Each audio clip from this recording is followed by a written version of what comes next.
Всем привет! Welcome to Survival Russian course. My name is Nikolai Tishin and this is lesson 9.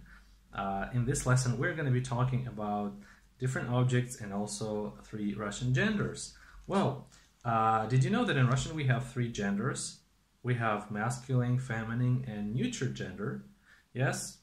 Well, each gender has its own endings, but what you have to remember is rather simple. You know, for this course, this is a survival Russian course. You don't need to learn a lot about, Russian grammar, etc. Just the basics. So, what do you need to know? Well, you need to know that when, for instance, the word ends with a consonant, it is always a masculine noun. Okay, for instance, let's take the word telephone. In Russian, that would be the same. Телефон. Телефон.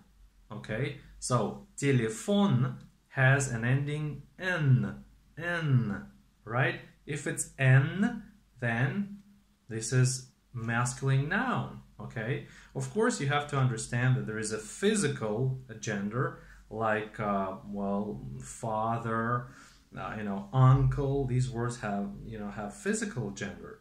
But other words, it's like objects, or in English it doesn't make sense because objects are it, right? Not, they don't have like masculine or feminine.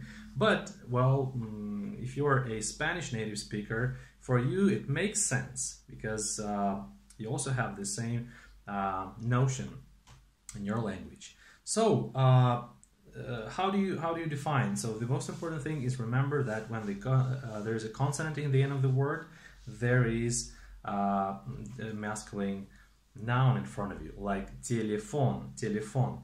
Now, if we take a look at another example, this is a book, книга. Это сказка, репка, это сказка. Это книга, книга. Do you hear the ending? Книга, So, when we have the vowel as an ending of the word, normally it is feminine gender.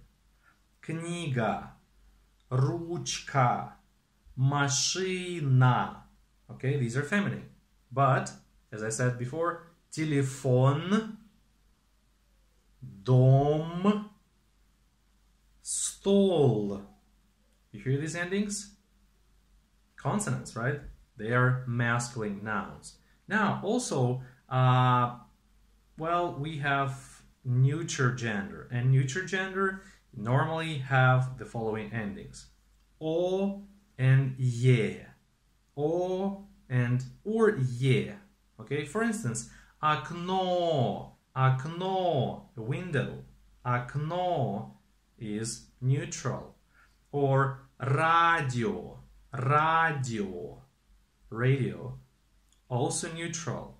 Or вино, wine. Or платье, платье means dress. You hear the ending? Yeah, that's neuter gender. Okay, so in this lesson, you will learn to differentiate the genders and also learn the endings. Please listen attentively to the podcasts of today, and I hope that this lesson was useful to you. Okay, have a great day. Пока-пока.